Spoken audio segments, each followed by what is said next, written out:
Today I have a special treat. We're gonna go to Carolina Readiness Preparedness store, and we're going inside.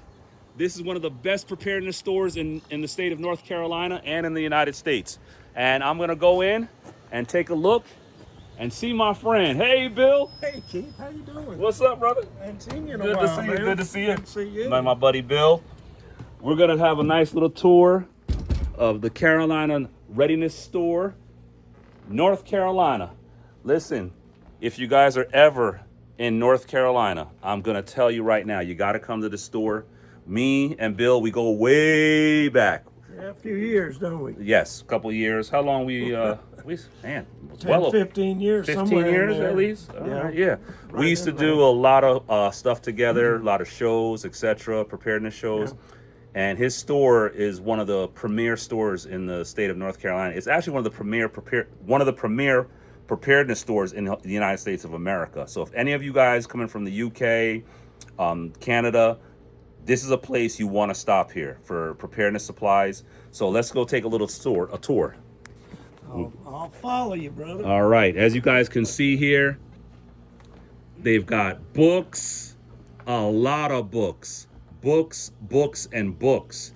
I mean, for those of you guys in my private Patreon, you know, it's one of the books that I recommended is right here. They sell it, Dare to Prepare, and the other book I recommended, 1 Second After, it's here. And another book that I recommended for those in my Patreon, the Encyclopedia of Country Living. Okay, they've got that. They've got tons of other books. I mean, they've got books for days. Books on medicine, survival medicine, books on herbs, books about eating edible herbs. They've got books on medical books, grid down situations. And you know what? A lot of people sometimes they don't understand. They think prepping is a tough thing, but it's easy. Bill, do you have any recommendations when people first get into prepping and preparedness? Well, I tell you, the path in preparedness can become very overwhelming for a lot of people, especially when you're just starting out. So I really recommend formulating your plan of preparedness. Okay. And generally I talk to people about where they're at, what their goals are in planning. Okay. And I can help them along on their material supplies, which we do a lot of in here. The other thing is knowledge. Knowledge is very important. Training and knowledge. And So you mean if there's like a grid down situation and you know Walmart's closed tomorrow, what do we do? you're not immediately gonna be like, oh, I'm gonna just go and plant a garden. I'm gonna survive. Right.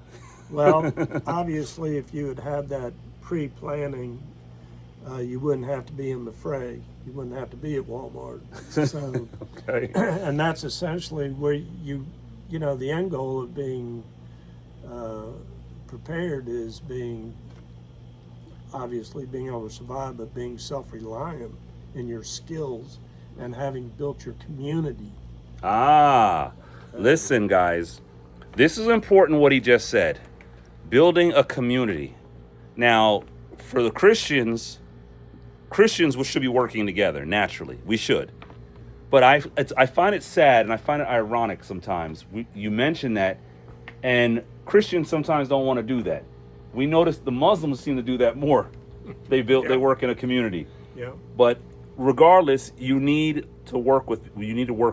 You need to work with each other.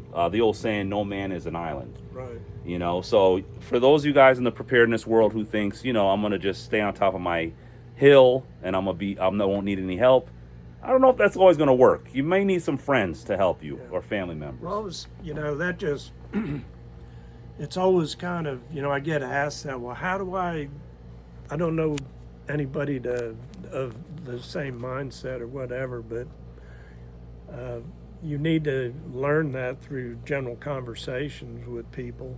And as far as building community, if you can step back, how many churches do we have in the United States? Thousands. I mean, that is, to me, a basis for your community. It's your church family and community. Now, not all churches focus in on emergency preparedness in that respect. They're, obviously talk about spiritual preparedness and feeding the flock spiritually. But they certainly have the opportunity to have a core preparedness group right there within their church. Not only building material supplies for the memberships of the church, but also that's an outreach, in hard times. They could actually be prepared enough to have an outreach to help the community also, Keith. So, amen. Well, with what you said, I agree, by the way. I agree, because if a lot of churches worked with each other more, we'd be in a much better place. And historically in the United States, when we had the first Great Depression, a lot of the churches worked together. They were feeding people, the soup kitchens, all that. It was the churches during the first Great Depression that were feeding a lot of people, even helping out non-Christians. Yeah.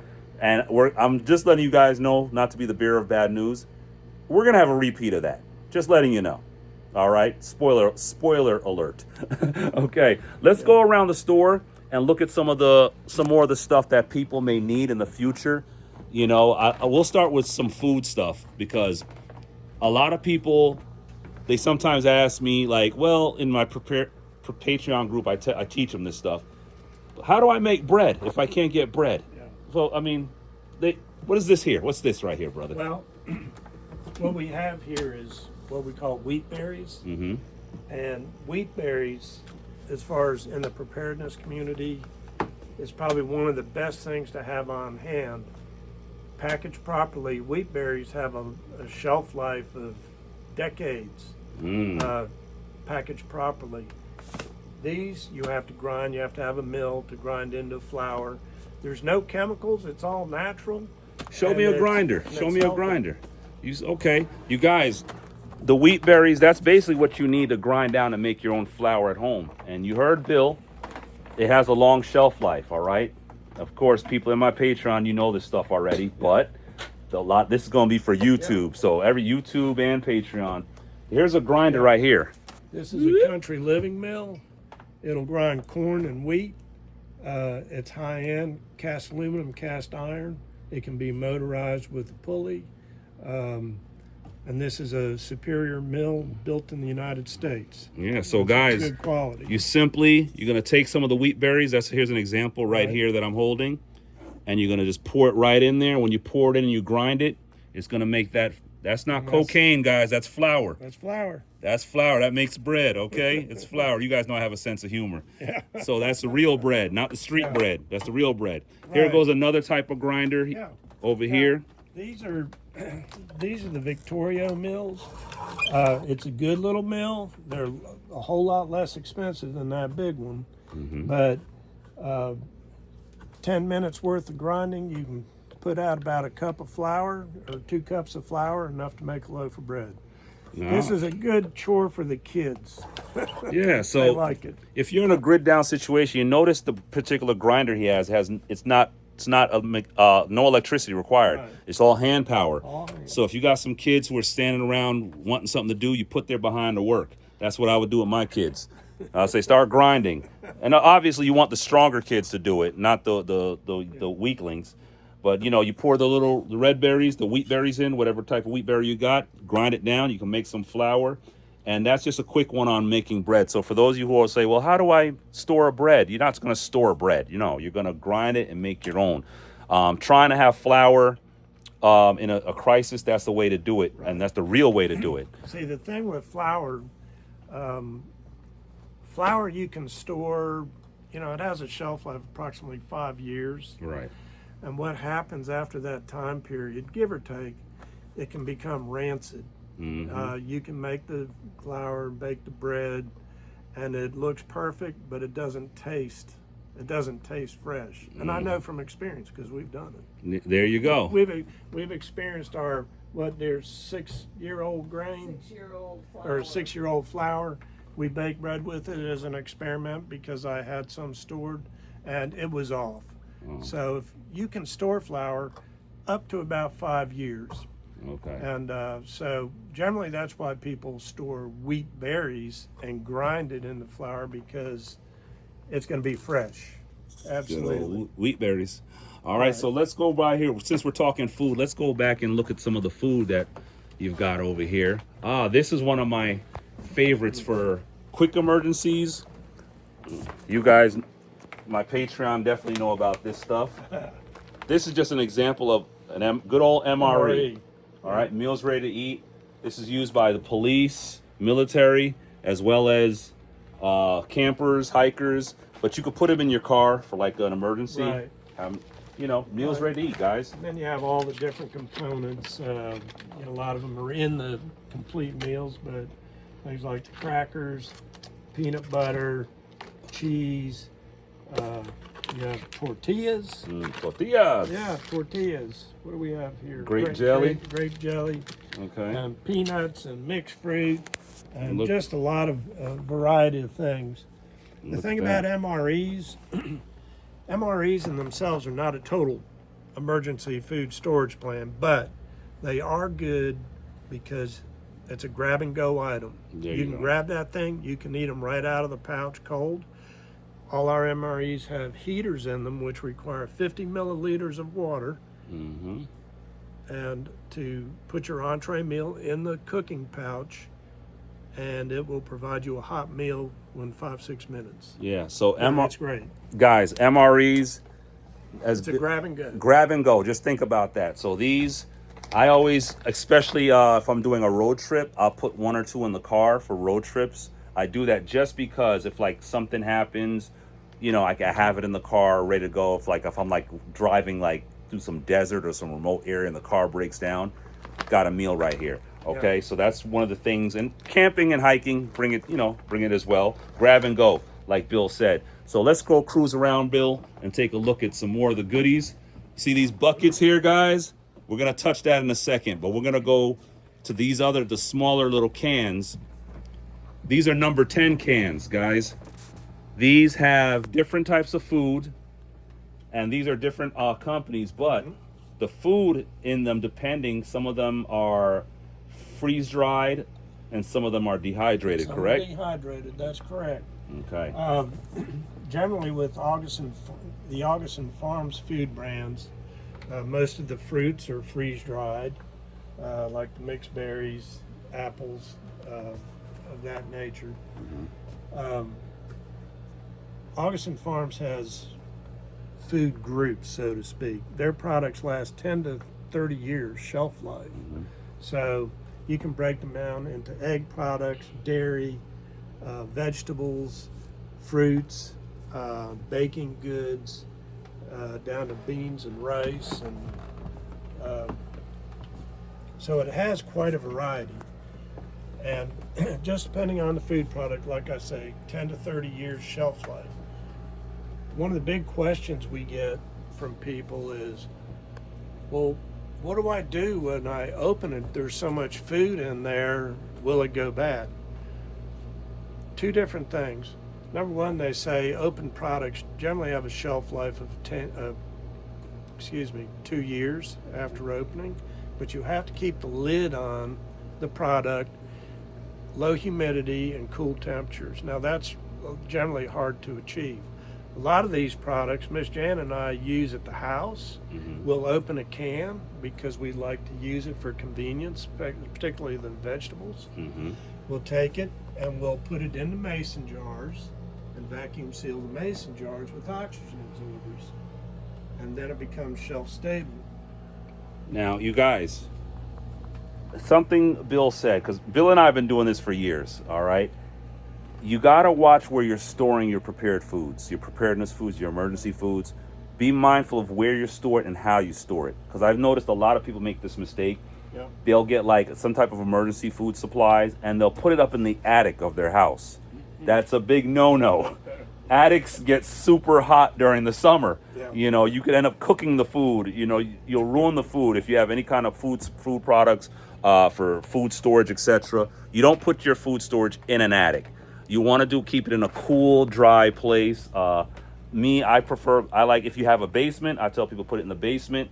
If you don't have a basement, just put it in a cool, dry area. So just be mindful of where you put it.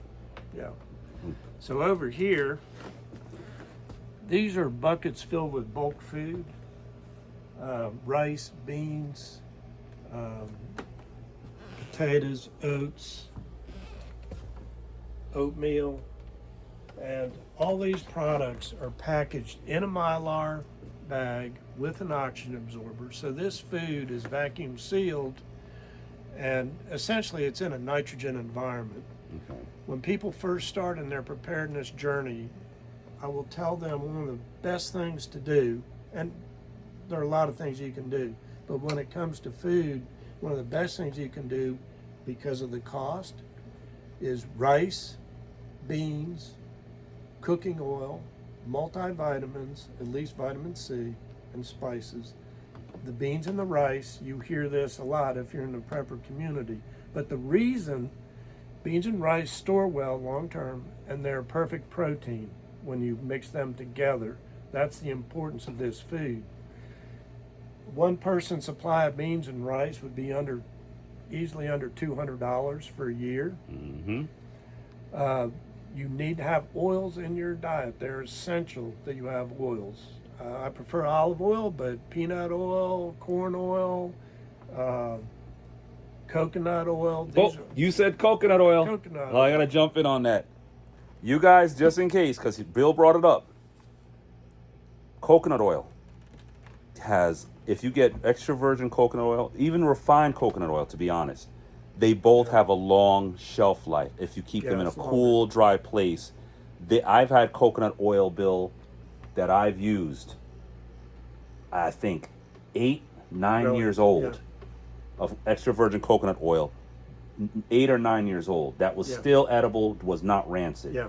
Okay? So that's very important that Bill just brought that up, guys. You want to really understand that. So for those of you who are thinking, well, my normal vegetable cooking oil doesn't last that long. Yeah. We're here giving you a free advice, free show. If you're in North Carolina, you make sure you come to Waynesville, North Carolina, the Carolina Readiness store, and you can really see more, touch, and feel, etc. Can we show them what a mylar bag looks like? Sure. I'd just like to have one note to that, Keith, on the oil. Yeah. Once again, from experience like the flour, when I first started preparing years ago, before we even had the store, I way overstocked on my oil supply. And yes, it is true. After 18 to 24 months, your oil is rancid and it tastes terrible. Fortunately, at the time, I had a fuel tank, so I emptied it in my oil tank from my furnace. Yeah.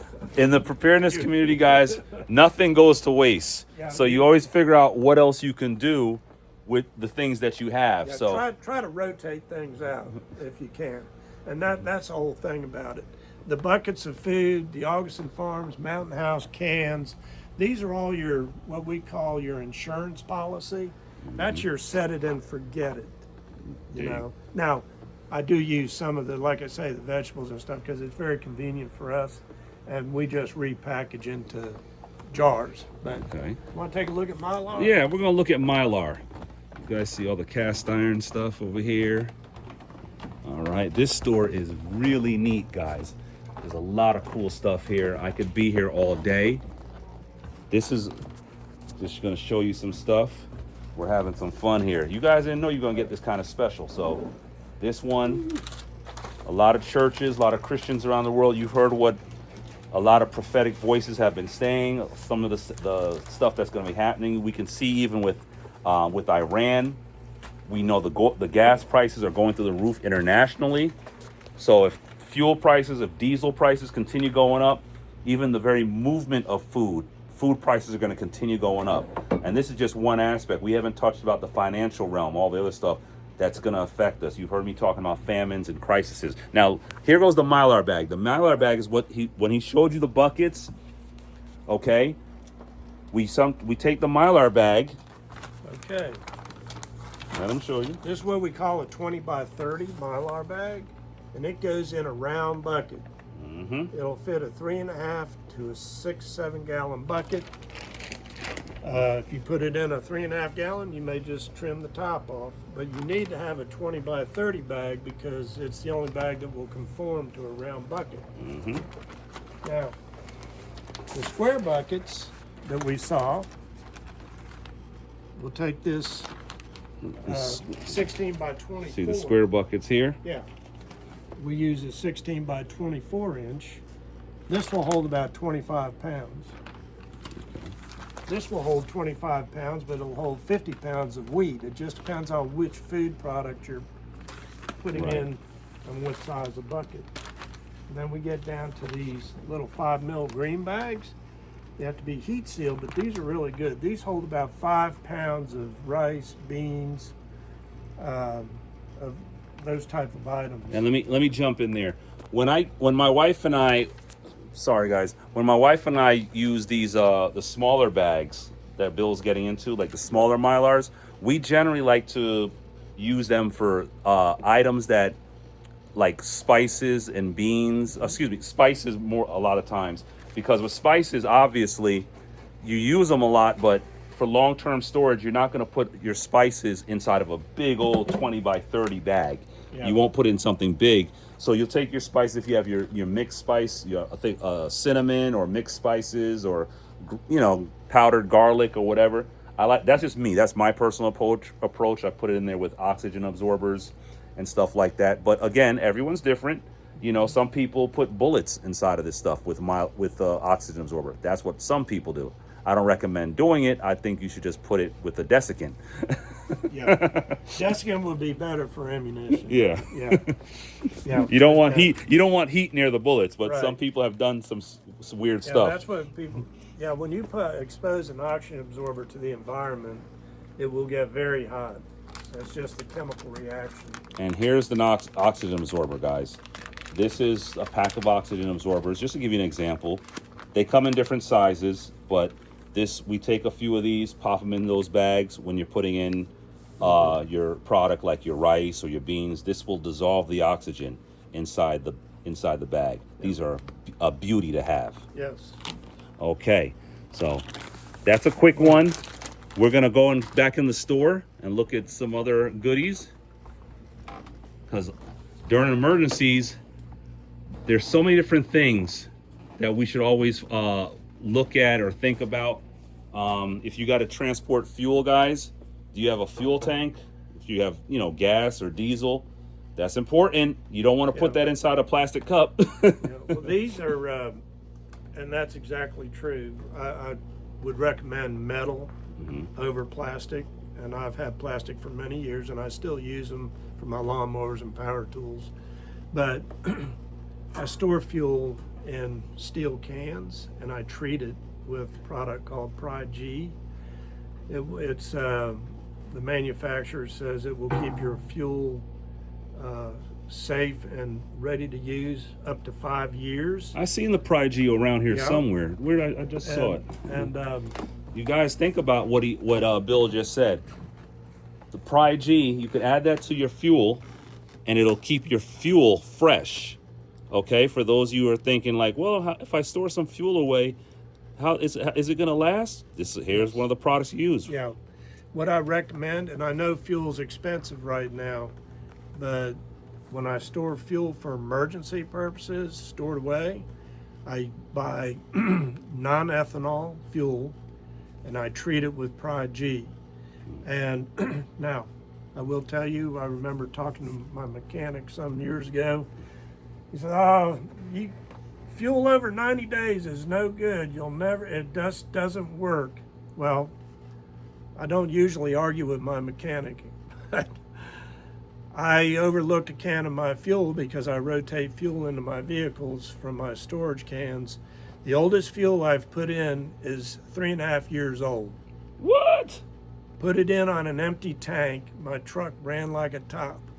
Then I drove to the gas station and topped it off. Wow. So, water is the enemy of your fuel. So using a fuel stabilizer like Pride G, this is a superior product. Even better than Stable. Believe me, Pride G doesn't sponsor me, but yeah, look at that. We're giving them too much too much airtime.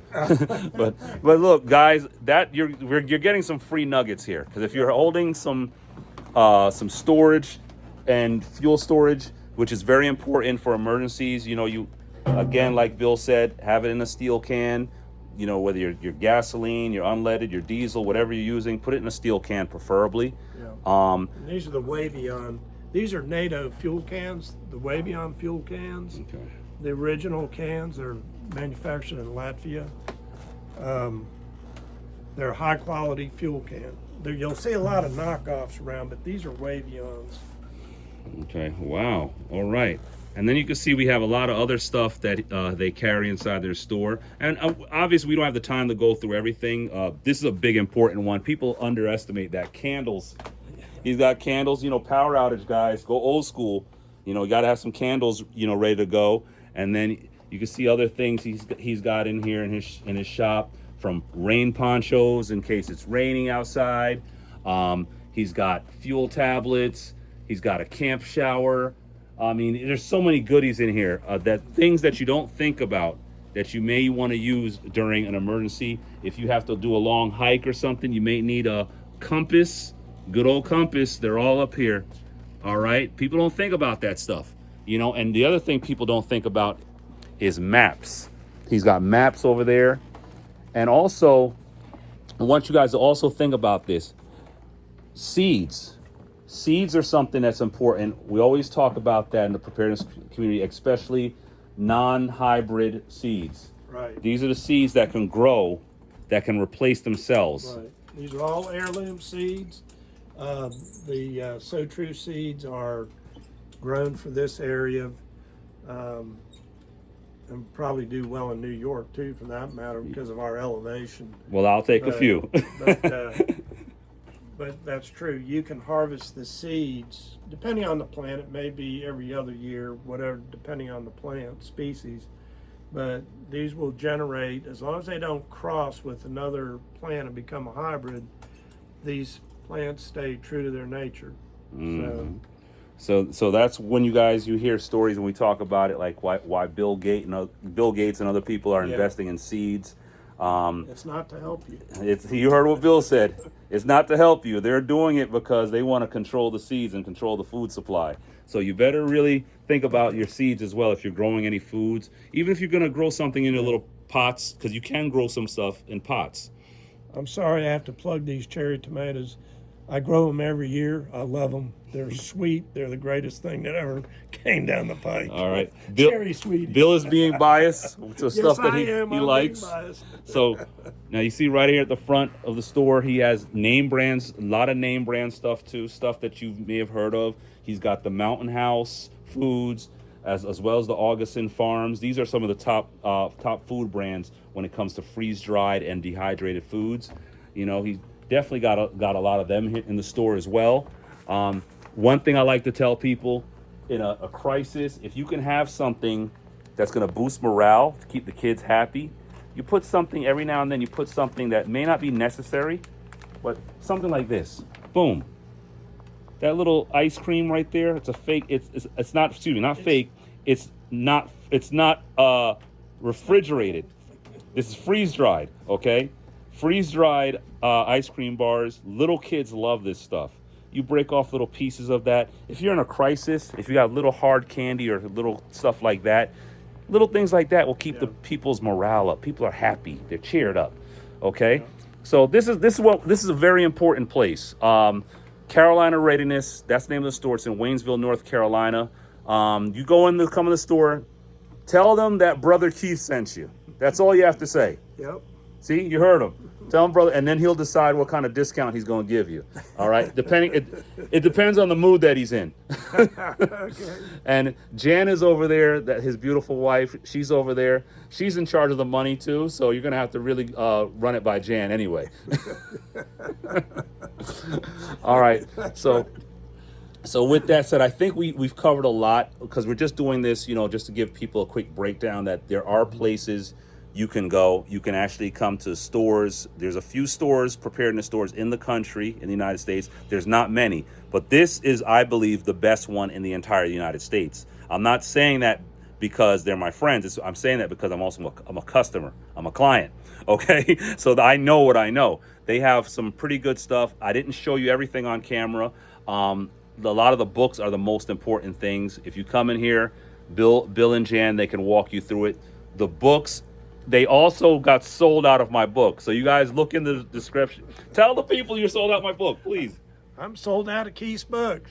All right. They were one of the first stores to carry my book. They were carrying my book before Amazon, and they're sold out now. So I'm going to have to get them some more copies, as well as the second book that I'm writing. So, hey. And as you can see, they are loaded. They sell books all the time, like I told you guys. And they got maps as well. Maps is something that's highly underrated. And more preparedness books, more preparedness books, more preparedness books. I mean, you name it, they got it. All right. So, guys, I want to thank you for your time. Again, for those of you outside of the United States, if you're coming into the United States and you want to visit an actual preparedness store that you can touch things, look at things, and study things before you buy it, because it's hard to look at it over the internet, come to Carolina Readiness in Waynesville, North Carolina. You'll see the link in the description where to find them. And also, for those of you in the country, if you're coming through North Carolina, I highly recommend you stop by the store. Stop by this store. I highly recommend it. Come see Bill and Jan. Okay, any parting words, Bill? Well, Keith, I appreciate you and your listeners visiting our store today. And we're here to help you or with resources and information. So if we can be any help, just stop on by or give us a call. All right, you guys heard it here. So Carolina Readiness, that's the name of the store. Brother Keith is out, and I will be in touch with you guys. And for those of you in my Patreon, you know you can ask me more in-depth questions. If there's something in here that you want to know about, just get in touch with me. And, you know, that's what the Patreon class is for. All the Patreon members, that's who they come to me. I give them the in-depth teaching on a lot of the stuff that you saw in the store and some of the things that are not mentioned. For those of you who are interested in going into learning about preparedness and how to prepare for casualties, dramatic events, food shortages, food crises, as well as precious metals, because I teach that as well. Go to patreon.com/KeithIton Entertainment. All right. Have a great day, guys. Bye-bye.